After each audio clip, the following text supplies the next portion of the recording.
Okay, I think we're live. Okay. Hello, everybody. Welcome to Hobby Vomit. My name is Ian. Brooks, you want to go ahead and introduce yourself? What's up, everybody? I'm Brooks. Happy to be here again. Thanks for the invite. Appreciate it. Hey everyone, Jonesy here. And Matt, hello. Okay. I think we sound great. Let's get to it. So, today we're going to be doing a movie discussion of the movie A Real Pain. If you've not seen our previous movie discussion on Waterworld, at the end of that discussion, we did a marble race. Matt put that together. It was awesome. And the marble that won was A Real Pain. Now, I think for most of us, I think all of us had never watched it before. I think some of us, at least my case, never even heard of it before, but it was really excited to see the nominations that it received and to dive in the movie. And so you're going to see all of that. We're going to do kind of a spoiler-free discussion to start, and then we're going to really let it all out with a spoiler-intense discussion, and then we're going to do another marble race. We don't have a specific time we're trying to hit with this.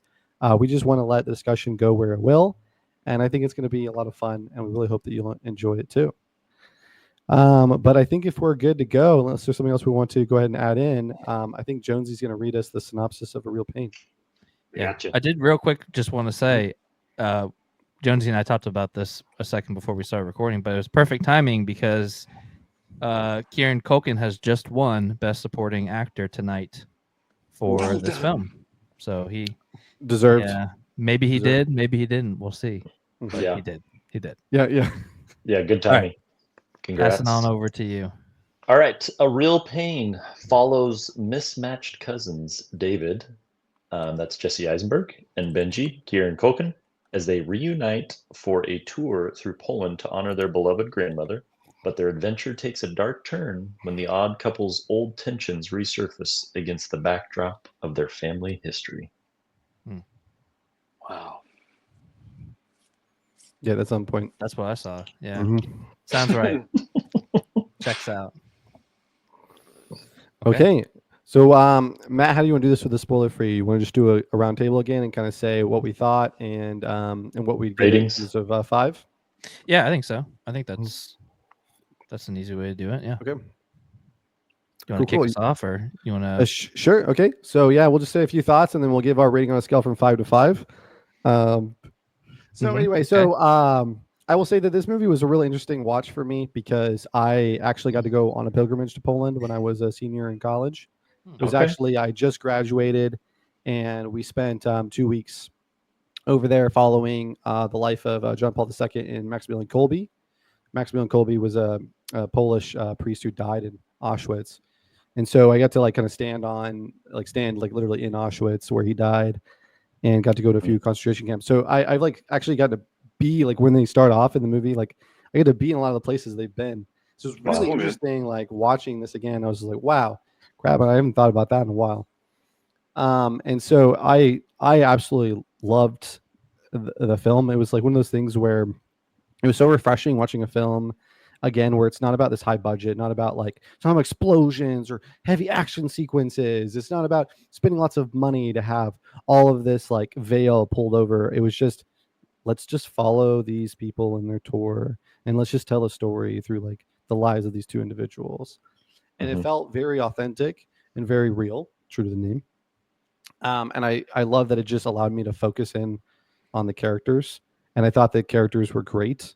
And I think the way that the actors handled those characters was phenomenal, which was especially weird for me considering the last time I saw these actors was playing Mark Zuckerberg and in Home Alone, because I have not watched any other film with Culkin Oh, in it. wow. This is a different Culkin, though, right? Isn't Yeah, that Macaulay different. Culkin? Yeah, but he makes a cameo. He does. He plays the bedwetter. He plays Fuller. He plays Fuller, whatever their last name is. He plays the guy who wets the bed.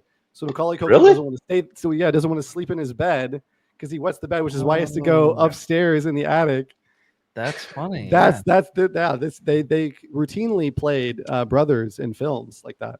That makes And sense. so he you don't see him at all. Right? He's just a figure who's in the background. And I'm I literally haven't seen him anything else.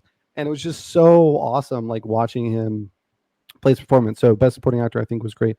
But yeah, this was I think it was a 5 for me. It's everything I want in a movie. And while I don't know how often I could just like repeat watch this.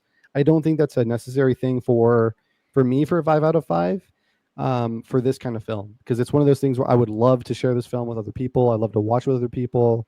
Will I watch it again on my own? Probably not for some time, but that's just because it's going to sit with me for quite some time, you know? So yeah. Yeah, awesome. You're blowing my mind about the Fuller thing.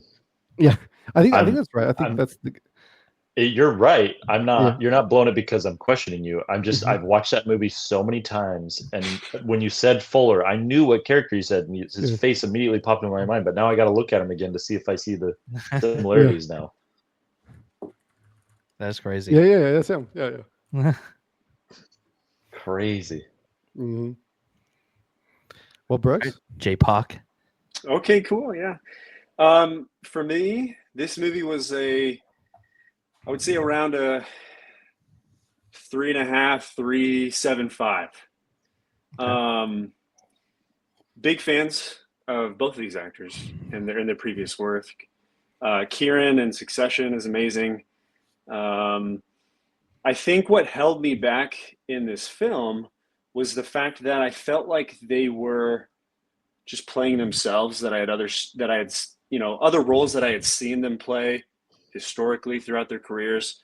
Like this is kind of just Kieran's, almost his personality. You know what I mean? Coming through. Obviously, he's not quite as mean and dislikable and all that in real life, but it kind of held me back. I know he just won the Oscar for Best Supporting, but it kind of just felt like he was playing his Succession character for me, and I couldn't kind of separate the two.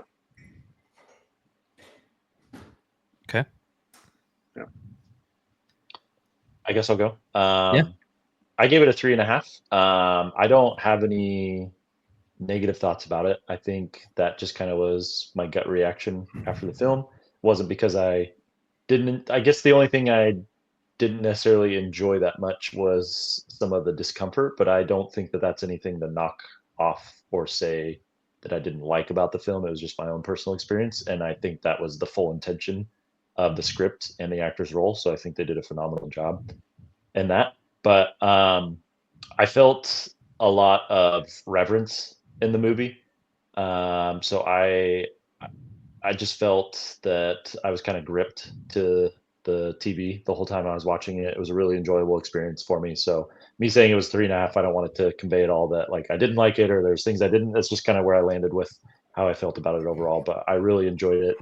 I need to watch some more interviews. I caught a clip of Jesse talking about I think like local government authorities, maybe not local government, but someone locally that's in charge of like those sites, and him like trying to convey to them the purpose of their movie. And I just found it really fascinating that they also, you know, in prepping and planning for the movie, had to figure out how to like be respectful on those places and those sites and things like that. Anyways, I'm kind of diverging a little bit, but really enjoyable experience for me.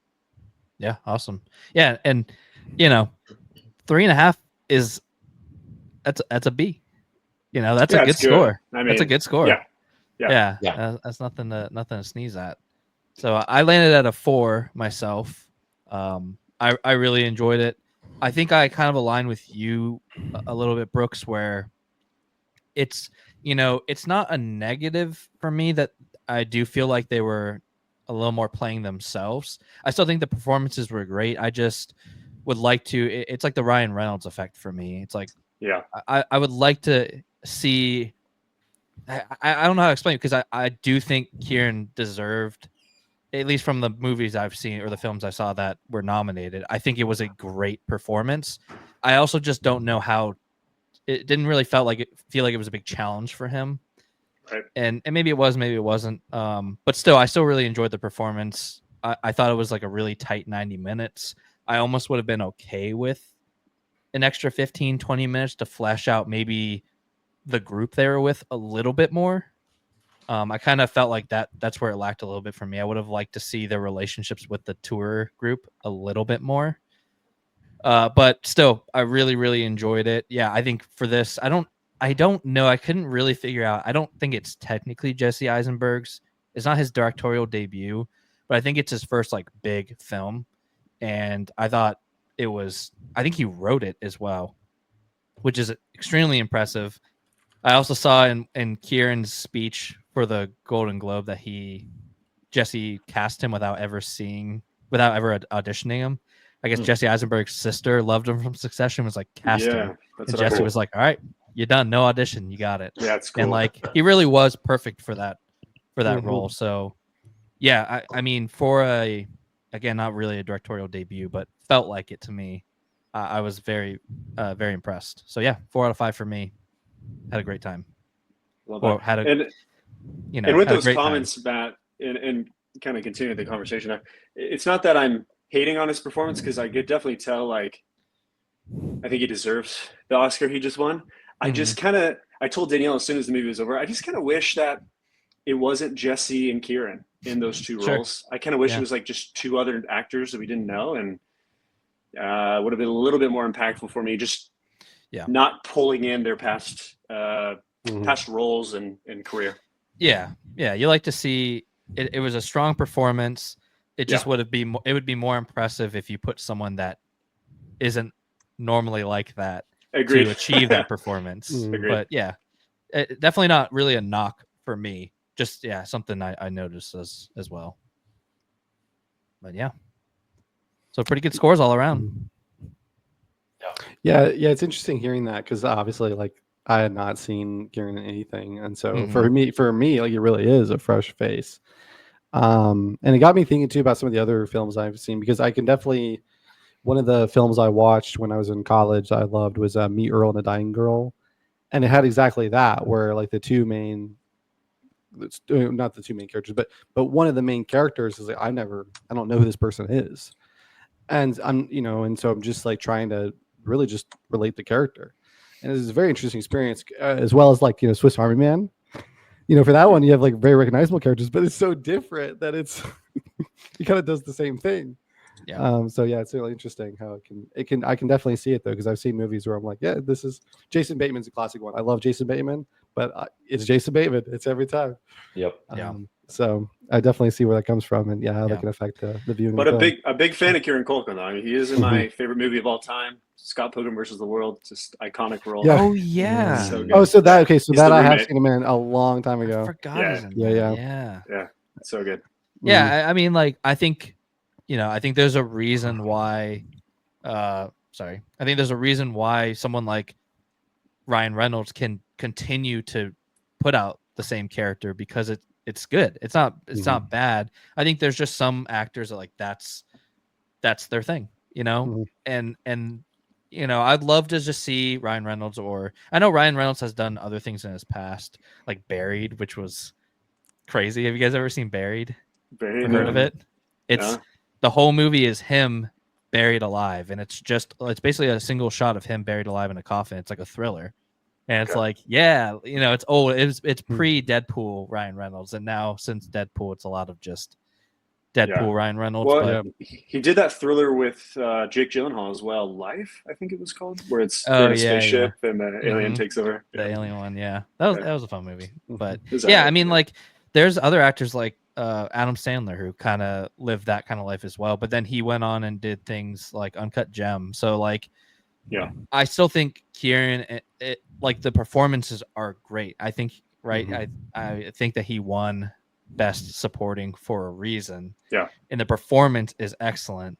But I'm not surprised that he is in that role. It would have been nice to see someone like it. Just didn't need to be him. But I also don't think he's had a career. It's not like someone like a Matthew McConaughey. It's just like, you don't need this. I think Culkin, like, he's only been relevant really since Succession. I would say. So full blown stardom. Yeah, probably. Yeah. And even still, I would say like most people wouldn't even know, this is like a smaller film. Not a lot of people have seen this or heard of it. So it's not like a blockbuster, and I don't think he's like a household name or anything still. So I'm happy for him. Yeah, but I would just say overall, for anybody who's kind of interested in an emotional drama, because I don't think it's technically a thriller, but he's interested in emotional drama about two like brotherly characters, kind of going on an adventure of closure. It's a comedy too, I think, in many ways. And there was, I think I should have looked this up on IMDb, but there was a one of the movies that kind of two of the movies that reminded me the most, where I love those movies, was Me, Earl, and Dying Girl, and then the one with Paul Rudd, where he is like taking care of a disabled young kid. It's like the meaning of caring or the nature of caring or something like that. What was it? What was the first part? Oh, the fundamentals of caring. Okay. That has like a different humor style, but ultimately that's kind of the same sort of arc of a story, where Paul Rudd is sort of taking care of this guy because the guy can't move his arms or legs, or he can't move his legs, and so Paul Rudd has to take care of him. But he's always wanted to. With Selena Gomez, yeah, I've seen this. Yeah, exactly. But Paul Rudd and Selena Gomez, emotional comedy drama. What? Selena Gomez is like someone they meet along the journey. But basically, this guy has always wanted to get out of the house and have an adventure, and never has. But his whole thing is that he wants Paul Rudd to take him to go like piss in the Grand Canyon. And so they just go on like a road trip, and it's just like these two guys like it's like bucket list or whatever. Yeah, exactly. In a way, right? But they're like, he's like, well, I mean, in a way, right? So, but the point is, it's just like two guys, just like essentially bonding over their shared problems by going on this like adventure together. Mm-hmm. And it's something that they need to go on together. Yeah. And so I think those movies can be really, really great. Like Swiss Army Man is kind of the same setup as well. Two characters bouncing off each other. And I think if you like those kind of movies, I think this is one you should add to your watch list. Yeah. There's someone, I can't remember the review. I know we're kind of straying a little bit from the movie we're actually talking about, but Swiss Army Man reminds me. One of the reviews I said was like, or I saw is like the only movie where a fart will make you laugh and a fart will make you cry. The emotional range of those farts, like it's large. And I think this is the same. I think there's a lot of emotional range in this film, especially for it being such a. I mean, I couldn't believe how like tight of a runtime it was. I mean, it didn't, and for it being a arguably a slower movie, I think the pacing felt perfect. I think it flew by for me. Yeah, I think there was nothing that dragged. No, yeah, agreed. Okay, well, do we want to get into the spoiler review? Sounds good. Yeah, I think so. Okay, so just a warning to anybody who's watching that if you have not watched Real Pain, we are about to spoil it for you. So go watch A Real Pain, and then come back and watch the video. So, yeah. Okay, who wants to start? I actually think this would be a movie that, like, I don't even know if the spoiling section would ruin a movie like this. I mean, I still think you shouldn't. Yeah, but like.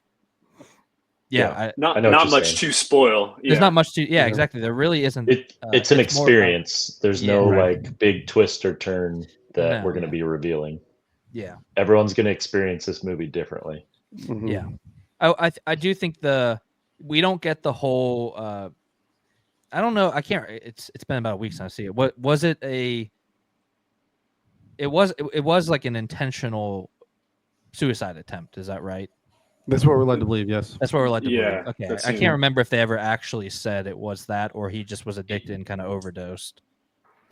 Oh, kind of thing. I see what you're saying. Well, they said sleeping pills, so I took it as it was an attempt instead of just trying to get high type of things. Yeah, and also when they're on the rooftop, he's called out. Yeah, pretty accusatory as well on the rooftop. So definitely felt intentional. Yeah. So that I guess that is a major part and moment in the movie, or even not even then, but at the dinner table when Kieran is away at the or what? Sorry, we should probably call them other character names. What's his Benji is the character name. Benji. Yeah, when Benji steps away, and that's when you first hear about that, because there is clearly some kind of tension between them that has been growing, and you kind of are led to believe it's just maybe a jealousy kind of thing, but like because he really is like an unlikable character. Benji is like an unlikable character, but also lovable.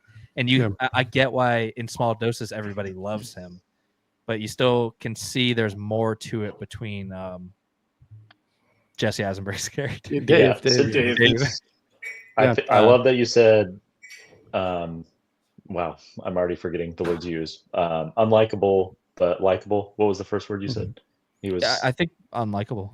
Yeah, he's unlikable, but everyone loves him in small doses. That was one of the most impactful scenes in the movie to me, when they parted ways for their last day on the trip, and everyone was super uncomfortable with him the whole trip. The husband of the couple was like annoyed with him, and everyone like had this like deep bond with him, and like, yeah, parting ways, hugging, bye. I feel like they're gonna remember him forever. And then like no one really cared that David was leaving. No, It I was mean, just a really, really, really interesting scene. Like really well done. I loved it. the tour guide literally just said, "Thanks, Dave," and then On his way out. Yeah. Yeah. Well, no, and I think the tour guide though, it really seals the deal, because you could always make the claim that everyone else is just being cordial, right? I mean, they now know it's about a suicide attempt. They know what he's dealing with, and they're not going to be jerks and just give him the cold shoulder on the way out, like, "Oh, glad to be rid of you."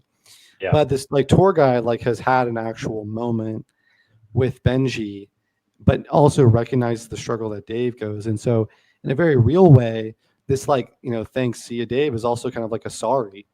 It's like, you told us what was going to happen. You told us that even though you're struggling with this, that we're going to end up loving this guy and that he's going to have an impact on us. And here it is. And I feel compelled to tell him that I appreciate his feedback, even though you're right there and you shared this with me, but that's the situation. So it's kind of like this thanks, Dave, bye, but it's also like a sorry. I can't help it. The other incredibly like thought-provoking part of that scene was when the tour guide was like saying, "Oh, thank you for your feedback. It was incredibly important for me." And then, Benji was just like, "Oh, I don't even remember." Like, yeah, I cannot not relate to something so much more than that scene. Like, I saw myself as the tour guide, like, and then to like see that Benji like didn't even give it another thought. It didn't impact him. It didn't make him feel uncomfortable. Like, he was just like, "Oh, okay." Like, it was just mind blowing to me how well they like portrayed those type of personalities in that moment.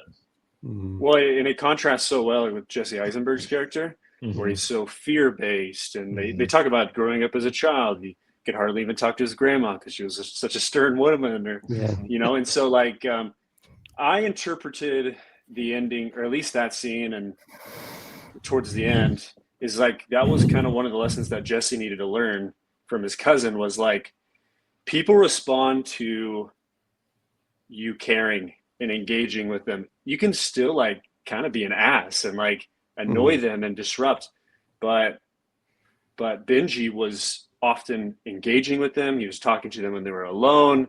He was bringing up conversations, asking about their past, trying to relate to them and their stories through the Holocaust and all that stuff. And so I think Jesse's lesson was kind of like eliminating fear in a way. That's kind of what I took away. Yeah, I think they balance each other really well. I think if you alienate either of them, they just are annoying in their own ways, right? Because they're both on these two extremes, right? But there's something about like, no filter people. It reminds me of like, this conversation reminds me of the way I feel about Larry David and Curb Your Enthusiasm, where it's just like someone cuts in front of them in line, or they try to cut, and he'll just be like, "Hey, what are you doing?" Like, we're like inside, I think a lot of us are like, I wish I could. I'm going to. And then you're just like, no, it's not worth it. It's not worth it. But there is something endearing about that no filter lifestyle. But yeah, it certainly can be a lot. But I think Dave's character kind of balanced that out for me. I think that's why they worked so well. And a lot of those impactful scenes, like with the stones on the doorstep, I just think you take out one of them in that. A lot of these scenes, they need each other. I think they really need each other on that trip. And I think that's why it worked so well. Their character dynamic just worked so well for me. So one thing I wanted to kind of chip in as well is because this like goes into that scene as well, like with the stones, as well as like the opening scene, which was just great for me. But I think one of the things that's really awesome about Benji as a character, with contrasted to Dave, is that his personality, his character type, seemed to really blur the line between emotional manipulation and a flawed personality. And so we don't really ever know like which side of the line we're towing. Maybe it's both.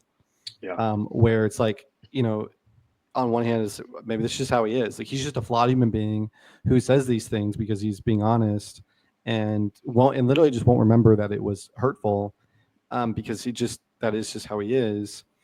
And on the other hand, it's like maybe he does feel something and is hurting in some way and wants to take it out on this person, because certainly the dinner scene kind of makes it feel like in that moment there's a bit more emotional manipulation going on, and certainly Dave responded to that in a more extreme way than we see in the rest of the movie, other than Dave slapping him, of course. But Dave making up the story about the grandma telling him that how does the third generation end up smoking pot and living in their mother's basement, which is like very clearly a lie and very clearly aimed at Benji. But also just before that, Benji had made comments about Dave that it really appeared to be actual jabs like at Dave. And so, yeah, I think it was just so interesting seeing that, because you can see obviously like the room for growth, but it made the character very interesting and intriguing, and it kind of made them feel bonded, I think. Yeah. Benji's the type of person that, like, if he walked, like, he'd walk up to somebody and be like, "Hey, you got some spinach in your teeth." And you're like, "Thank you," because like, how many people did I pass and they didn't say that to me? But like, I want people to say that to me, right? I don't want to walk around through 100 people and with spinach in my teeth. And so it's just such an interesting. I think there's a lot of. I know that you guys have seen a video where they're talking about, but like, I think it is really easy, at least for me, and I think most people, to see themselves in both of those characters. It's just the extremes of both. Right. Like, Dave, when he's the first scene with him, it says everything you need to know, where he calls him every 2 seconds to update him, and I'm like, I see myself in that. And then and then Benji's like he's like an extreme empath, right? He just feels everything, and he can he feels what other people are feeling too. And I think that's why that the scene with the concentration camp is so moving to him and us as an audience. I think the way they handled it too was great, with that slow-mo shot and then panning to him in the bus seat. I mean, like, and it feels real for that character, because I think most people, you could take that as like as a easy, like, oh, we're gonna put them visiting a concentration camp in our movie, and it's clearly gonna be emotional, but like, and then we're gonna have this guy crying in the bus seat, and I'd be like, all right, we get it. But like, I truly felt like that character would be like that, because I think he feels empathy to an extreme, which is, I think a blessing and a curse for him, or it would be for most people. Yeah. And that whole sequence was done so well as they're visiting the concentration camp, because it's done with like so delicately and with such reverence, minimal dialogue, and the impact is felt just with the imagery. And you come out of it, and then it pans to, like you said, both of the characters who show what their response is, and then you get the same message as if they had spoken exactly their feelings. You know what I mean? Like, it was just very well done. Yeah. I could also be wrong, but I think, so to speak on that too, is I think I could be wrong. I think that is the only scene in the entire film shot like that without Chopin playing in the background. Because I mean, we really got like, it was like we were going through it. We essentially got the guided tour. I was going to say, what I vividly remember is hearing their footsteps on gravel or whatever they were walking on. Like, that's what I remember, is feeling like I was walking with them. It was just quiet. You just felt this like tense, like, what does anyone say, right? Like, that's what I felt the whole time. Yeah. Which is, it's fun to think about that with film, right? A lot of people kind of discount how far a score can really bring a movie. But the thing I remember from my childhood, because I used to be terrified of scary movies, terrified. And I just remember someone telling me, if you're ever scared, mute it. And just if you mute it, it takes all the fear out. And it really, truly does. And that's all. It's just that suspenseful music. And the same goes for any emotion. I'll be watching a an animated short about two planes who fall in love, and I'm like sobbing because it's like beautiful, sad music's playing, or it's emotional music, and music can really just do that. And so I Yeah. think the absence is also equally as impactful because you Mhm. notice that, and like I mean I don't think I didn't notice as much, but I'm glad that you guys did because it really it can be impactful in those moments. So I thought that was really cool. Yeah, they did a phenomenal job. Yeah. So I have another one. I have a couple I want to bring up, but I mentioned the introduction scene. So I was just gonna say that I really do think that they introduced Benji super well, but specifically the nuts. Do you guys remember the Yeah. nuts? Yeah. Oh my gosh. Here, He's not have as sure much about as you it. want. Yeah, What? exactly. It's so good. It's so Yeah. good because it's just like Matt was saying with the calls from Dave to Benji, it just tells us everything we know about Dave. Yep. And I think we get like Benji showing up in the yogurt, and you can be like, well, this is kind of a weird guy. But when he's like not sure about taking the nuts, and then he does, he's like, oh, like what is that, Brazilian? And then he's like, oh yeah, can you hold these? So you can have as much as you want. I'm just like, that tells us everything we need to know about this Yeah. character. Yep. Yep. There was a I mean, it is crazy to think about how there like the range of emotions that it made me feel, because there were some laugh out loud moments, Mhm. and then those like very somber moments where you just feel yourself kind of sinking into the couch or wherever you're watching, Yeah. and just and then they turn it right around because it goes from that concentration camp scene to immediately after there's the scene of them leaving, and there's that comedic relief of Benji slapping the husband on the tummy Yeah. as he says goodbye, and then no one even cares about Dave. And so it's with all that within 30 seconds or a minute, and it's just it was handled really well, I thought. Yeah. That's too. I also think that one of the things that gives the movie a lot of credit for me, because I was talking with my wife. That's why I didn't jump on Overwatch after I finished. But I feel like there were several scenes where I recognized there was an opportunity for a trope, and they didn't buy into it. So, did anybody else have this experience where Dave is like kind of ripping his heart out, letting his heart out at the table, and you're just like, when does Benji show back up? Yep. I thought that was going to 100%. happen too. Yeah, I agree. Like, which is I'm Like, not saying, oh, is he behind me? yeah, Yeah. exactly. Right? I that's what I thought it was. Yep. Yeah. Yeah. And it's like, at what point, you know, I guess I don't want to call it a cheap trick, but it's a very obvious trope for drama. For sure. Oh, we've had all these dinners, and like, we shouldn't talk about other people behind their back. Now you're talking about people behind their back, all this stuff, right? Yeah. But instead, we don't get that. And then what do we get? We get Benji playing the same tune on the piano that they open the scene with, complaining about. And it's just like, and then you get that little tug of, yeah, I know we played piano lessons growing up as a kid. So it's like, it's almost worse in a way for the drama. I mean, Dave has to leave the table, right? Because it's like such a direct shot at the character without just doing the standard trope of like, oh my gosh, you can't believe you're talking about behind back. It's just like, it's without any dialogue between the two characters. It's just this massive shot across the bow.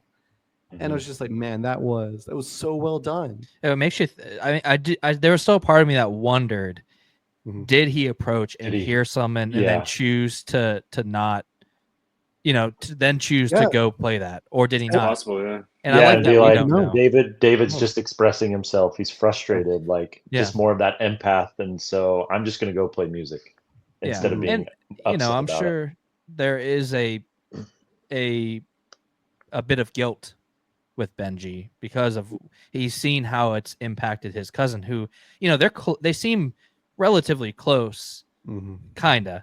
I mean, it could also just be Benji's extreme, but like they seem comfortable enough. I think the only reason why they're not comfortable, or Dave is not comfortable, because that's just how Dave is.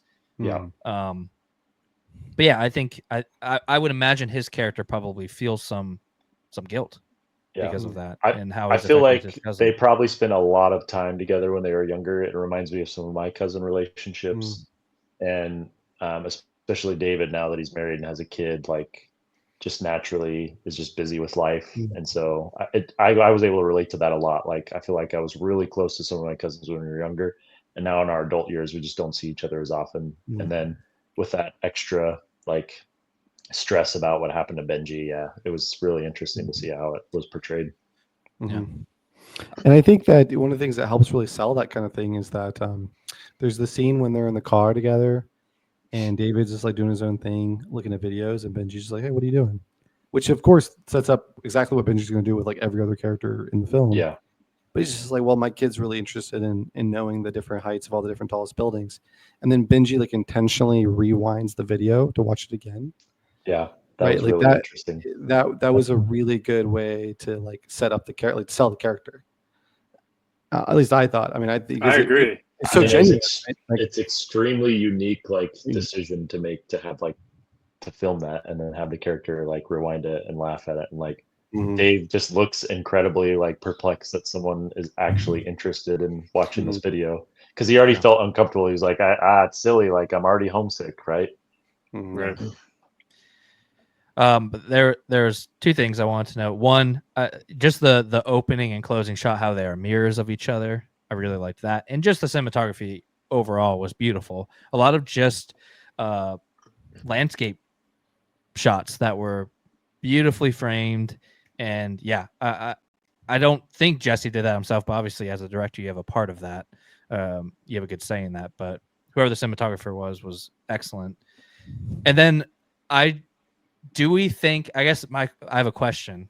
The first question, maybe, because when we leave it, I think clearly they have bonded, and then there's the whole they're leaving the airport, and Dave is like, "Well, why don't you come over?" Like, and Benji doesn't want to go, and Mhm. so how much do we think that is? How genuine is Dave in that moment? One, does he truly want to come over, or is there like we've bonded over this trip, and now I'm kind of like, well, why don't you just, why don't you come over? They're like kind of that familial guilt kind of thing. Clearly, I don't think Dave doesn't like him or anything, but he hasn't done it up to this point, and now they've just bonded on this big trip, and now he's feeling inclined to invite him over. And two, do we think that this is the important question, do we think that their relationship changes, or do you think it just reverts back to exactly how it was, and they had this snapshot in time of this trip they'll never forget, and they've bond, clearly they'll stay in touch, just sparingly like they have up to this point? Or do you think he starts going over for birthdays or whatever, or just come into town or what? Because to me, I think the ending showed me, or at least my interpretation of it was, they're going to go back to exactly how they were. But that's okay. It's not a bad thing. I think those are just the two lives they live. Any thoughts? I felt like it was genuine. I felt like Dave kind of had a wake up call of, even though he had uncomfortable moments, I think he kind of had this self realization of like, wow, he almost lost a cousin, even though this trip has been weird. Like, we're family. Like, the whole point of the trip was going and understanding some roots of their family better. And yeah, I felt like he genuinely wanted him to come over. I don't know. This might be a really random thought, but I can't remember what city or town Benji was from. But I was Birmingham. kind of, what was it? Birmingham? Birmingham, yeah. Yeah, and it seemed like maybe David lives in New York City. Is that Mhm. Yeah. Yeah, it okay? seemed it was like I don't maybe know like the an hour distance. drive or something, Okay. an hour Yeah, and a half it's- drive. Yeah, For some reason, I was think getting vibes from Benji that he doesn't actually live in Birmingham, that he might be like homeless. And then he was like, I'm just gonna hang out in the airport. And then I feel like maybe he was too embarrassed to like accept going to be with David, because it would turn into I don't really have anywhere to go, and I don't want you to feel like I'm a burden and I have to rely on you, type of thing. But how do you think that makes Dave feel? He like, right? Because they've just gone through this bonding, and he feels a change, and Mhm. so if he is genuine, because I agree, I think there is, I think he is being genuine in that moment. He wants to have that familiar relationship, and after all that, Benji's just like, nah, Yeah. I'm gonna stay here and people watch. Yeah, I feel like David was kind of like, oh, that's not what I expected, but also Benji isn't a typical like responder, so I think he was kind of like, oh, that's just a Benji response, and he's just going to do what Benji's going to do. But I Yeah. don't think Dave thought to be like more in the moment and see like, is he actually okay? Does he have somewhere to go? Like, I think he's just like, oh, okay, well, Benji's just gonna be Benji.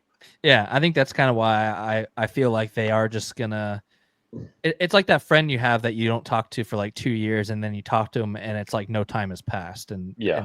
it's okay. It's not a negative thing. It's just sometimes that's how it is, and it feels like it felt like to me that's kind of what they were gonna do. They're still only an hour and a half away from each other, but I don't think they're gonna see each other that much. But I think it's okay. Yeah. I think they're both accepting of that. I don't think it's a Yeah. negative thing.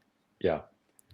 I interpret it as genuine. I think this movie is actually more about David than it is, or Dave more than it is about Benji. Even though Benji's front and center, he's all the commotion. He's the one that's creating these awkward situations, and he's dislikable sometimes, but then sometimes he's awesome. If we go back to the dinner scene where Dave is sitting there and he's ranting while Benji's not at the table, Dave is talking about how he doesn't understand how he could have gotten to the point of trying to kill himself.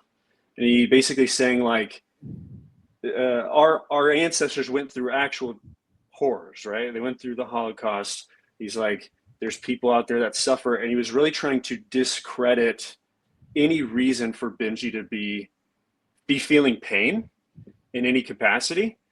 And so I interpret the ending of him saying like, him actually understanding and saying like, okay, you don't need to be in a tragic scenario with full of trauma to actually understand pain, Mm-hmm. right? And that's where I think the title of Real Pain comes in, where it's like all pain is valid, right? All sources of it are valid. We're quick to judge and not understand other people's pains and situation. But my interpretation when I came away from the movie is I thought the way it ended with the stones and all of that, and then him inviting over to his place was him saying like, hey, I think I'm starting to actually understand you now. But I guess And in Jonesy, I don't know if I can't remember if you actually gave the answer for this or not. And then so same question for you, Brooks. Do you think the relationship actually changes though? Like I think they've both learned a lot on this trip. But do you think that their relationship will see a change? That's a good question. well, I mean, based off of normal life, you know, I don't even think it would be a bad thing if it didn't. Like I don't think it not doing it, because they've both grown as individuals, and I think they do care for each other. I think sometimes that's just life, right? So it doesn't mean if it doesn't change it's bad. It just I'm just curious as to if you think it does or not. I feel like probably not if David is like the sole one in charge of making it happen. But if Benji actually decides to show up, I think it could. But yeah, I just don't think he just doesn't seem like he's going to put in that extra effort to make it happen. He's got his work that Benji he's the one with the family, mentions. right? Yeah. Well, and he also like and mentions, makes it so dramatic that like Benji makes it so dramatic that David took off work, as if like people taking PTO time is like the most foreign concept to him. He's like, whoa, like you took a week off of work? Like his judgment of his job is actually hilarious. Yeah, too. it's so like, funny. oh, the ads, those suck. I hate them. Yeah. You do that? I thought that was great. But yeah, it is awesome. It's funny because like I feel like he's such an interesting character, because I feel like there's people with social anxiety, and that's part of how I read Benji, of like, oh, you know, you've got the family, I shouldn't probably expect you to travel, but I'm not traveling. I'm like, dang, I definitely do that. Like I get that. But then also he's a social butterfly. He is the one going up to everyone and talking. So it is just an interesting dynamic of like, well, Benji, you probably should be the one, you know, making the trip. You're asking this guy with a real job and the family to be the one to put in all the work, and that maybe isn't how it should be. But I also get it. Like I understand, because sometimes that is hard. So yeah, there's a lot of layers to both their characters. But Ian, sorry, I knew you didn't get a chance to give your 2 cents on that. Yeah. So I was just gonna add something real quick to that, which was, I think that it is genuine. I do think that, you know, if you guys, we've all felt this from traveling and things like that, but especially if you've been like a long time away on something like that, it's kind of like a coming out of the wardrobe in Chronicles of Narnia kind of feeling. Like you went through and you spent like a whole lifetime on the other side. You came back, it's been like 5 seconds. Like that's kind of what it feels like coming back to the airport off of a trip like that.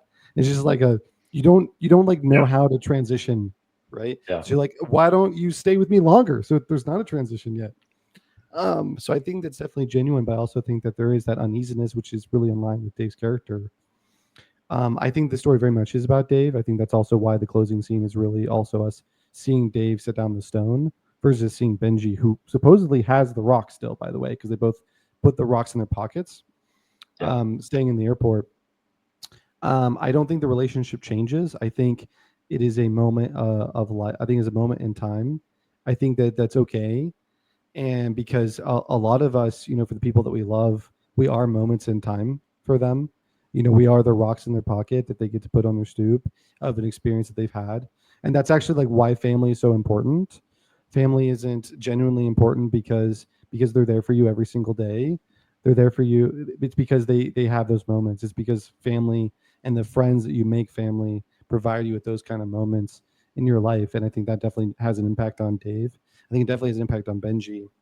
But I also think that, like, to the film's credit, and I do think this is the film's credit, it was never going to be a happy ending.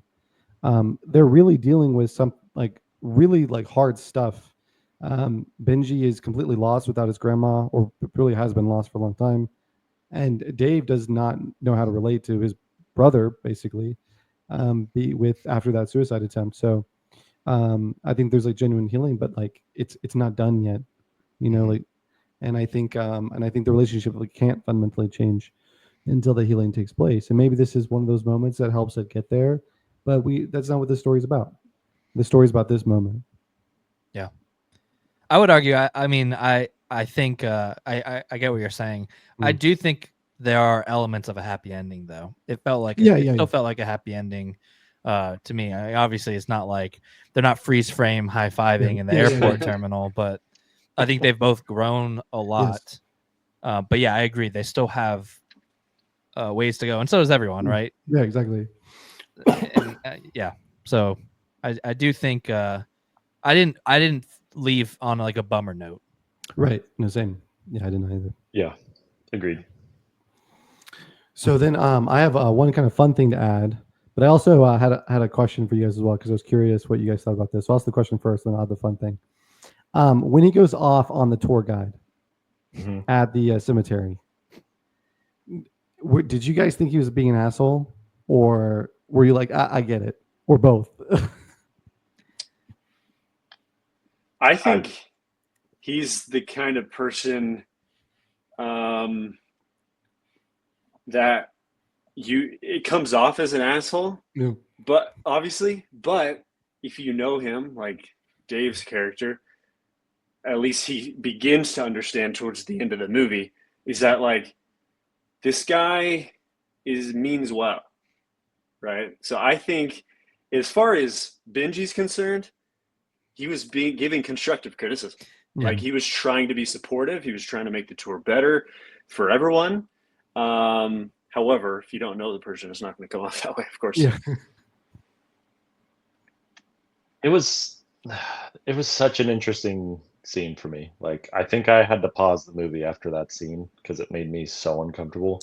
Because like I felt like, not that I've been on a bunch of tours, but I've been on a fair amount in my life, and I felt like that tour guide was incredibly intelligent, but also like incredibly respectful the whole time, but also like personable with everyone. So I was just kind of dying inside that he was like getting told off in a cemetery. And I also just can't stand when someone gives feedback inappropriately in front of a group of people. I think it's one of the most demeaning things that you can do to any human. Just my background in management and being in a call center for 11 years, like I've just seen. So I think it triggered a lot of things in me. In front of a group is crazy. That I'm kind of realizing. So for me, it just felt full asshole. But I also get that he was trying to be constructive. But what what bothers me even more is when he's saying goodbye to him and he doesn't even I'm like, was he under the influence of something? Like, how do you not remember having that conversation with the tour guide and like at least acknowledge he's like being genuine, saying like, I'm actually reflected on it. It was important to me and I learned something from it. And I respect the hell out of that. And so I would have at least thought Benji would be like, oh, I'm sorry for like doing it in that, like something to just like, I don't know, that's kind of how I felt about it. Mhm. Yeah, it's crazy Well- how there's so many layers even to that, because Mhm. sorry, go ahead, Brooks. Well, I was just gonna say, like, I interpret it as like Benji's running on emotions, as you said, Matt. Like, he's an ultra empath. Like, everything he's doing right now is feeling for himself, feeling for others, most importantly. And so, like, in that situation, he was literally just feeling, like, not thinking. Those are his feelings. He let them out, and so he didn't capture any of that memory at all because it was just feelings, and it's hard to remember, exactly what happened when you're feeling something. Yeah, strongly. It reminds me so much of Larry David in Curb Your Enthusiasm. I mean, it's just no filter to the extreme where you're like, read the room. Yeah. Like, Mm. and if he was someone that reflected on it, I feel like Benji has shown in his character that I think he would probably be like, yeah, maybe that wasn't the right time. But yeah, I think he's so fueled by his emotions, and he's in that moment and he just lets it out. But It's yeah, also just so sorry. You're just No. making me remember too. Like, it's so interesting to think like he could have that thought in a cemetery, but then like to me, the other part that I had to pause the movie because I was so uncomfortable was when they visit the soldier statue, and I'm just like, you're like playing on it like it's a play. Like, it made me so uncomfortable. So I'm just like, how can you like be like that in that moment, and then like this? It's just so interesting to me. yeah, well, I think it's. I think there's a part of him that he wanted to not bring. I don't think he was making fun when he No, did that. I think I he don't was think just so trying either. to lighten the mood, but still in a respectful way, kind of. Just to in that no filter, read the room kind of way. It's like Yeah. 99% of people wouldn't do that, but that's probably a core memory of that trip because of it. Yeah. And yeah, I just think he says, it's funny how you're saying how the tour guide took that so to heart. And I think there are I think everyone probably has had moments where someone has said something to them and it means so much to the person that received it. Yeah. But to the person that said it, maybe it was just something they said in passing, or that's just how they are all the time. So it's not like it feels special to you because you received it, I think. Yeah. Yeah, Right. yeah. He received it. So it was a big moment for him as a tour guide. And that's just something, everyone's got those moments too. You're sitting in a movie theater and people are talking, and on the inside, you're like, shut up. But like, you're I'll like, say I'm not it, going to say but- anything. Yeah. Well, good. Honestly, good for you though. I mean, like, because usually there's a polite way to do it, right? There's a polite way to do it. And in society that should be allowed and normalized to like I bring a laser pointer and I just shine it in their eyes. go and hit their popcorn up. Yeah. But yeah, I mean, like sometimes I wish I had the gut to do that because I want to, because you shouldn't be talking in a movie, and it shouldn't be bad for me to say, "Hey, could you please be quiet?" But like, it's just hard for me to do. So Yeah. it is. I think he is the type of person that would, and he wouldn't think anything of it. Where if I did it, if I somehow got the courage to do it, it would ruin the movie for me. I wouldn't be able to stop thinking about it. Like, what do they think? Yeah. Like, and he would just be like, "Hey, shut up," and then he'd enjoy the Yeah. movie. Yeah. And yeah, it's just interesting that how different personality types are. And so I think there's a lot of there's a lot to admire about his personality for me. But I also think he's on that extreme end, like a Larry David. It's just gonna get him into these uncomfortable situations, but I think those uncomfortable situations will have results that are unique because most people wouldn't put other people in those situations. So for good or for bad. And on the flip side, Dave would be the kind of person where like the fast food employee is giving him his food and it's the completely wrong meal. And Yeah, you just thank take you. it, you know what Yeah, I mean? you'd be like, Yeah. thank you. Thank you so much. Well, so the reason why I want to ask that question was because because I think that from the movie's perspective, it's actually intended to be an important moment because we do see one that the setup there is the tour guide is geeking out because one of his members of the tour actually knows something about that, which of course for him is like very exciting. But the context is also that they're in a cemetery. But then this also directly affects the way he introduces the concentration camp, right? There's specific language that he uses that came from Benji. So we know that it's like affected him and we know that he's carrying it with him. Right. Yeah. But at the same time, it's also a cemetery. And so like when I was on pilgrimage in Poland, it was very interesting because we had to, we turned our phones in.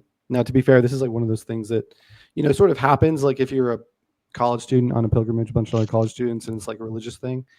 But like we turned our phones in when we got to Poland. We turned them in, we put them all in a bag, and then we left the bag with our priest. And we would go like multiple days without our phone. So like I text my parents like, hey, I made it, I'm fine, I love you. And then we'd get our phone back like twice, I think in that 2-week period where we get to like call people, text people, we get to have it for the night. I guess to my credit, not to my credit, when I got my phone back, I ended up texting Bridget, who was my now wife, before I texted my mom. But that worked man. out. That worked out for me. Check Grindr. So it's all good. Text your fiance, Yeah. text your parents. But I think like if I hadn't like been on that pilgrimage, it would have hit me different. The reason why the priest why he asked us to turn his phones because he wanted us to relate to the world, not through the screen. And I was like, that's fine. Like I'm in Poland. I don't know when I'm going to be in Poland. But when we got to Auschwitz, it was so wild because it was a sunny day. But when we got off the bus, like I kid you not, within like 5 minutes, it was pouring down rain. Like the clouds had moved in, it was pouring down rain. And we're walking around Auschwitz, like our feet are like in the mud, just like it would have been like when people were getting shoved around, pushed around, people were getting shot in just the trails around Auschwitz, right? Because there's not a road, there's not like really a walk path, there's just what people have tread. And as we're walking around, there are just people everywhere. And this is like one of the things you don't really get from the concentration camp scene in the film, which is okay because the thing's done well. But like when you go to concentration camps on tours, it's not really barren, like because that's one of the big things that people come to see. So there's people everywhere, everywhere. And everywhere I look, everyone's got their phones out.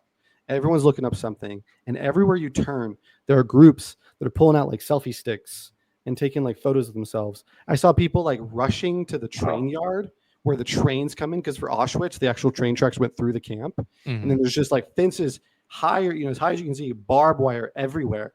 And of course, like classic style for barbed wire, right? The barbed wire isn't to keep people out, it's to keep people in, which is always visibly obvious. And if you've ever been around a prison, you'll see what that looks like, right? And then they're just like going to the trail yard, like, get a photo of me, like on the trail yard. And they'll stand up on, they had like a little cart out. Sorry, I don't blanking on like what to call it, but you know what I mean? Like they'd have like an open container on the track and they get in like, oh, take a photo of me.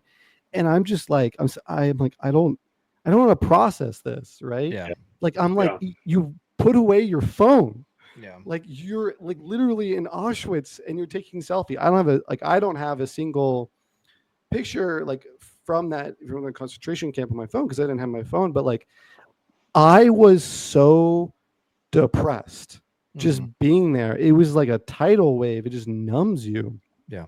And I just couldn't even imagine the thought of, hey, can you get like a self like me with this like selfie or my groupie? Yeah, it's crazy. Yeah. On this thing. And so I could when see I could see you documenting it, right? If that's how it helps you express yourself, of taking pictures, but you don't need to be in it. You're not looking back on fond memories of you. You know what I mean? Like, I could see that. I could see the argument for that. Like, that helped me remember, and I want to remember my experience and the way I felt there. And me taking pictures of that is going to document that. But there's no reason to be taking selfies. Yeah, and I'm not it's trying not to tourist say that, attraction. like, and I'm not trying to say that like they're being assholes, right? And that, but what I'm saying is like, I because of the experience can recognize the severe contrast of like Benji to the tour guide, where he's just like trying to take it in, like there's dead people here, and so you just the explosion of a character.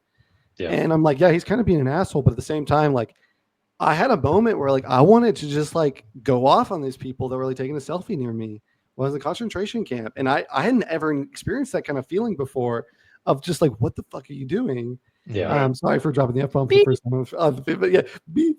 But it was so like intense in a single moment. And so I was like, I get it. I could see how somebody would go off, like even on their tour guide who's been as great as can be, right? And so that was a really interesting like scene for me in the film. I think right. I think if we created that scenario, and if that were a scene in the movie, right, they're going Yeah. through the concentration camp and they come across teenagers taking selfies, Mm. Benji would say something. Yeah. He'd just be like, 100%. what are you doing? But it wouldn't be. I don't know if it would be that pent up anger that like you or I would feel, or Yeah. any of us would feel. That he just would say it like, hey, that's disrespectful. Like, what are you doing? Yeah. Put your phone away, and then he would move on. Yeah. He's just that like in the moment, just say it, and he doesn't dwell on anything. Yeah. But Well, we Yeah. see it in the train Interesting in the train when they're sitting in first class. You know, the that's Yeah. train exactly scene's what- great. Yeah. Yeah. Great scene. where he's just overwhelmed with the feeling of like we're trying to pay homage to all of our ancestors, yet we're sitting in first class in the bougiest hotels. Like, what are we doing? You know, this Yeah. isn't. This is. But I love that they end up there Yeah. when they Yeah, when yeah. they take the free ticket and they run We to the front. figured it. Yep, It's ended a up lot there. of like Yeah. the mirroring, and there's a lot of irony and Yeah. and that's right. a lot of things that Benji does. But yeah, it's Mhm. just such a. It's crazy the amount of depth that there is in those two characters in Mhm. such a short runtime too. It's just I Agreed. think it speaks to the script, which it blows my mind that Jesse Eisenberg wrote it. He's extremely talented. I would say I think Mhm. his weakest for me is the acting. I mean, I still think he's great. I just don't know if I've ever seen range from him Mhm. like I'd like to, and maybe he's got it, but I just don't know if I've seen it. He's a little bit different, and now you can see me. He's a little bit more outgoing in that. I would say Is he? a little bit Okay. different character. Yeah. I saw that, but I don't remember. It's been a long time. Mhm. But Well, yeah, it's so good. No, yeah, I was going to talk about how impressive it was as that he wrote it and directed, and how excited I am.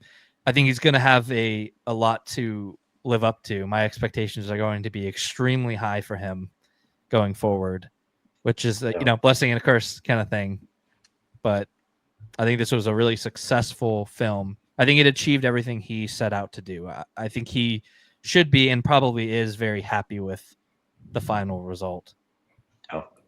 so one thing I want to add, because I think you guys would find this kind of neat. At least I found it neat. So I always watch movies with subtitles. I have since I was a little kid. Yeah. And so Gotcha. something struck me a few scenes in the movie. I kept hearing Chopin like throughout the film. I think it's what basically the entire score is like based on Chopin, which totally makes sense because Chopin's Polish, and Poland, they love their Polish people. Okay, they love Chopin, they love Cabrera, they love everybody who's Polish. Gotcha. So the fact that they're doing Chopin was really, really neat. I thought that was Mhm. amazing inclusion for the film.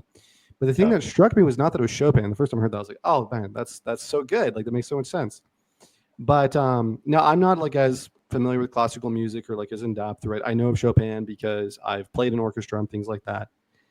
But I kept seeing this word pop up, and the third time it popped up in a row, I got really curious. I'm like, they're playing Chopin this entire time, but this is the third time in a row where they've done their score, and it's a nocturne. Why do they keep doing Chopin nocturnes? Like it's a specific style of classical music, and they solely pick from Chopin nocturnes for the entire film. Not any of his sonatas, none of his other works, specifically his nocturnes. Hmm. Now, Chopin is well known for innovating in that field. In fact, actually, there's some evidence that would indicate that Chopin is actually an inventor of that, because while technically it's attributed to somebody else, it would seem like he independently came up with the same ideas on his own before being influenced by the other individual, and then even coming up with his own like dramatic flair for it, which became really popular after a short stint of people hating it. Because they were like, why are you playing sonatas? Why are you doing something different? But then I started to read up on it. I mean, this was me also reading up on it because I'm like, what the hell is this nocturne thing? And I read up on it and I was like, wow, this is amazing that they chose this for the film. So the distinguishing characteristic of a nocturne is that the artist, if you will, basically uses broken chords between the left and right hand as a means to suspend emotional drama, basically, broken chord is essentially you take all the notes of a chord, and rather than playing them at the same time, you play them one at a time in sequential order. And they would make use of the pedal in order to like elongate certain of those notes in order to continue to suspend, so that it gives us the music a weird sensation because it makes the music feel like it's moving forward, but also not making progress. And that these scenes would, and that this construction would specifically be used after an emotional high point or leading up to one, so that something would be, rather than being resolved, would be left extended. And it's meant to draw out in the audience a kind of limbo where the audience recognizes or is left with the experience of something very emotional, but then has to carry it without resolution for some time as the story feels like it's progressing, like everything's moving around them, but they're not at that resolution yet because they haven't got to that point in the film. And so people will later remark, after hating it for a little bit, they'll remark that actually they began to appreciate the free-flowing rhythm that this kind of piece provides, and that it leaves the audience with the opportunity to sit with what they feel. And there was a scene in the film that it just, when I was reading this, just hit me really hard, which is when they're on the roof, right? And they have this interaction, and it feels like it needs to be resolved. But then what we get to instead is Chopin and these interactions of their room at night and sharing the bathroom, and then breakfast in the morning, and Dave having to wait for Benji to pull the laces out of his shoe. Yeah. Right. And like very little dialogue. And I was just like, this is amazing, because this is a film nocturne is what they're doing. These little chopped up scenes are like these broken chords, and it has this suspense of emotional drama where we either have had something happen or we know something's going to happen, but we're left with it to play out these little snippets of a scene. And they use that consistently throughout the film to piece things together. And they typically play a Chopin nocturne when they do it. So I thought that was a very neat kind of meta inclusion in the film. And I love that they did that. I thought that was so neat. I wonder if that was Jesse Eisenberg's call, or just the composer or the score maker. I don't know. I don't know what the you're score master. The score master. The score master. Whoever made the decision, I think it was a brilliant decision. Yeah. Super cool. I think it's very, in some sense, coincidental fitting that Chopin is well known for his nocturnes. But man, it was cool. It was really cool to read. Yeah, that was cool. I mean, that is cool. I mean, it's also like what most of our conversation has been about in this call is how it left us feeling. What do we think the resolution is going to be? That's awesome, man. That's cool. Yeah. I also found it interesting that we didn't, you bringing it up during that little snippet made me think that we didn't even really talk about the rooftop scene and the slap, which are arguably two of the most important scenes in the movie. But I think that just speaks to how impactful the entire movie was, that every scene felt pivotal. And yeah, I don't want to discount those scenes. I thought they were great. I had seen the slap quite a bit in the trailers, and I do wish that wasn't in the trailers, because it's a big moment. It's a huge comedic moment. It's great. But same with the rooftop. You kind of got snippets of that in the trailer too, and I kind of wish you didn't.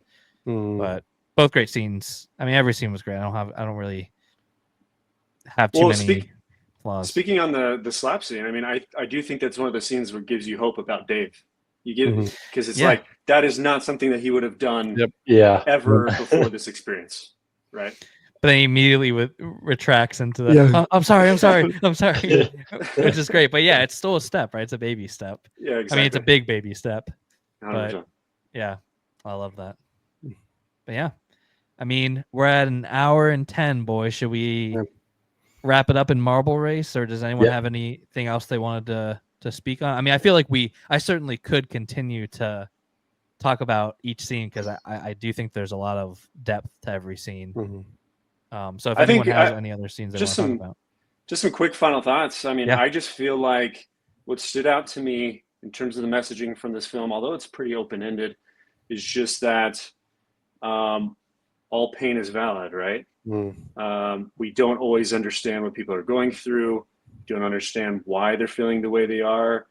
and that's okay. And we can still love them, we can still support them, and try not to judge, right? Yeah, and then I would just say, like, following on that too, it's just I think if I had to describe the entire movie in one word, I would say genuine. I think that the movie just it brings that message home and really shows us that sometimes, actually, I would say most of the time, pain is not something to be fixed; it's something to be shared. And that I think is like one of the most difficult parts of like the human struggle and condition, right? Is that we oftentimes don't want to share our pain. But like this is not a story about Benji and Dave spending the entire film trying to fix each other, but trying to find closure. And I think that it just does a great job of just showing that in a very genuine way. Agreed. But I think we can all agree it's no Waterworld. Yeah. Right. Wow, you're right. You're so right. I cried in Waterworld. So Yeah. I don't know what's going to take down Waterworld. To be honest, it might be We in the should top just spot stop for a there. long time. Yeah. We should have just done the one and done. Jonesy, anything else before we swap over to Merbles? No, I don't think I have anything else like really interesting to say. I really appreciate everyone's thoughts. The discussion was really great. Oh, it was a great discussion. Yeah. 100%. All right, so let me do this. And this is it? It's Not not yet. showing the marble. It's not showing marbles. Dang Not it, we yet. tried that. Oh yeah, it's because we did the fake first recording. Yeah. So let me do this. Matt, you've lost your marbles. I'm sorry. All right, share my screen, window, marbles. How about now? I got no, not yet. I got my wife really good. So today's my son's birthday, my middle son's, Mhm. and our Now? youngest son. It's thinking. Yeah, there we go. There we go. There we go. I'll wrap this up quick. Our youngest son was asleep, and my wife was like, "I think I need to go wake him up." And so we had just opened all these presents, and my parents got my kid a bunch of like little mini golf. And Oh, so nice. he had all these little mini golf and golf balls out, and he was having so Aw. much fun. But of course, like my youngest is like 1, so if he gets out, he's just gonna go grab those things and throw them. And I was like, honey, I don't know if you want to wake him up yet, because if you do, he's just gonna go in there and play with Simon's balls. Oh boy. And she just Oh. couldn't handle it. Yikes. Did you guys, speaking of golfing toys for kids, do any of you ever have, I know we're kind of all in different like the 5-year gaps where like toys changed pretty drastically, but did anyone else have that it was like a putt into a big plastic gator's mouth and it would close Gator down golf. on it? Gator golf. You had that? Yeah. I didn't have Oh, you it, know of but I know Yeah. what it is, and I have friends that have it. Gator Yep, golf I- was goated. I had that, and actually the gift that my son got was like a modern version of that. Nice. Cool. That's awesome. Yeah, that's That's what made me cool. think of it. Yeah, is when you described, I was like, oh man, that unlocked that memory. Yeah, doesn't it go into It's his just like mouth therapy. and goes to the back of the tail and it flips it back at you or something? Yeah, something or spits it. Yeah, somehow it spits it back to you. Yeah, man, Just that was imagine cool. without Gator What a golf, rush. we Pretty sure may there's a not really be where cool we are commercial today for it playing That's VR right. golf. with That's like right. a nice jingle for it. What's that I think there's a cool commercial with like a jingle associated with it that I remember for as a Gator kid. golf? Yeah, Oh yeah, I bet there was. Toy commercials in the '90s were next they level. were special. Yeah. All right, so let me if this is the first movie discussion you are watching, this is how we are picking our bi-weekly, which I'm going to call it bi-weekly because we're Yeah. 2 for 2. Sounds good. So bi-weekly movie club movie. So we got this nice little racetrack, and we've got a bunch of marbles. So let's see. Well, I'll put them in a second. So the marbles are all pulled from a watch list of movies that we want to do for this movie club that are all streaming. And so it's a 2-lap race, I think. It's a 2-lap race, and whoever wins will be the movie watch in 2 weeks. So I'm going to go ahead and start it. Let's What a do it. rush. What a rush. All right, so I'm gonna, if I do this and this, I think this is a little bit better. Yeah, Because we get to- Yeah, this worked last time. Yeah, we do lose the leader. Okay, so here we go. So 3, for some reason the cameras are out of order. So it's 1, 3, then 2. And right now, yeah, we lose the leaderboard and it's kind of hard to keep track of who's where. But eventually they'll We do have the ladder though at the near end, so that'll help. yeah. So we Who's got going It to- Going for Follows. Labyrinth. Oh, everything. I would Everywhere love all to at do the once? Labyrinth. I'm so excited. I've for never us to seen do it, that. but it looks sick. Oh, Yeah. So It's the really leaderboard good. won't show. I can't do the leaderboards, and so what I could do is like something like this. Actually, Yeah, so I think that's good. I like to see the leaderboard. okay. There we go. Yeah. So yeah, we're really only Ooh. missing up to the top. So It Follows. I have seen quite a few of these. It Follows is good, and I think it will be very interesting. The Does Lighthouse anyone would be else- fun. The Lighthouse would be fun too. Mhm. Yeah, 2 horror movies at the top, or arguably horror. Society of the Snow, ain't it? Wow. It's like the rhino from Jumanji. What? During the stampede, all the animals go, and then Yeah, there's oh, always yeah, and this he's- rhino yeah. that like is very slow bringing up the back. Mhm. Yep. It's like a That's bit throughout the amazing. movie. So Zone of Interest. This was a Best Picture nominee last year. I don't think think, this is- Society of the Snow is going to make it. Yeah, I don't think Oh, so. the Lighthouse. Let's go, baby. I'm kind of rooting for the Lighthouse here. Or the I am Labyrinth too, is in that'd be third fun. now. Ooh, I'd love to see Everything Everywhere. Let's Oh, go. oh boy, this is gonna be fun. Yeah. Robert Pattinson, big fan. So you've seen it or you've not seen it? I haven't, but I love Robert Pattinson and Willem Dafoe. It's And been Willem on our Dafoe. list to watch. We just haven't got to it. So for those of you that don't know, The Lighthouse is a Robert Eggers film. So Mhm. I think all of us have seen, or actually I don't know. I know Jonesy. Let me tab back over to StreamYard. So let's go back to here. How I do. There we go. There we go. So this is by the same director that did The Witch, and more recently Nosferatu. That's right. Mhm. So, Ian, have you seen any Robert Eggers? I haven't seen any of those. Let Okay. me see if I'm going to say no. The I haven't either, Northman. but I'm excited. You've never seen any? So Jonesy, I haven't you seen are the- any. Okay. Yeah, I dipped my toes in with Nosferatu. Yeah, and you didn't love it, right? Nope. No, I didn't love it, but I respected the hell out of a lot of the cinematography, and Yeah. there were some cool moments. Yeah, I think at the very least, I predict the takeaway from this will be how impressive the 2 performances are. Okay, Because Willem Dafoe and Robert Pattinson are next level in I'm- this.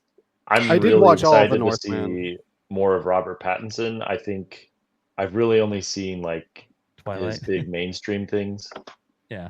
Yeah, I've seen Twilight, but I've seen the Batman. I don't really Oh, yeah, recall yeah. anything else. And I remember when this movie came out, and when Batman was announced, everyone was shitting on that Robert Pattinson was selected, and everyone that had seen Lighthouse was like, "You have no idea like how good of a decision it actually is that Yeah. Robert Pattinson was selected." Yeah, he's really turned a corner. He's in Good Time as well, and Good Time's also excellent. I want Yeah. to see the movie that just came out too. Water Was it for Elephants. Mickey I haven't seen that 17. one. Is that supposed I to be really good? want to see Mickey 17. It looks really Yeah, funny. it's same director as and Parasite. wacky. Okay. Apparently, it's based off a book. That's very good. Okay. Cool. But yeah, it looks really fun. I can tell was Water for Elephants a joke. I haven't seen it, but I've heard some things. No, but it's all right. I remember seeing it a long time ago. I think it's a musical now on Broadway, which is cool. Is it really? Wow, Apparently, yeah. interesting. What Big is fan. it at this point? Yeah, That's true. But I'll say he's amazing in Twilight too. So let's not. I've somehow made it 32 years in life, and well, it wasn't out for 32 years, but I've not seen Twilight or read it. Put it on the I've- list, dude. That's crazy.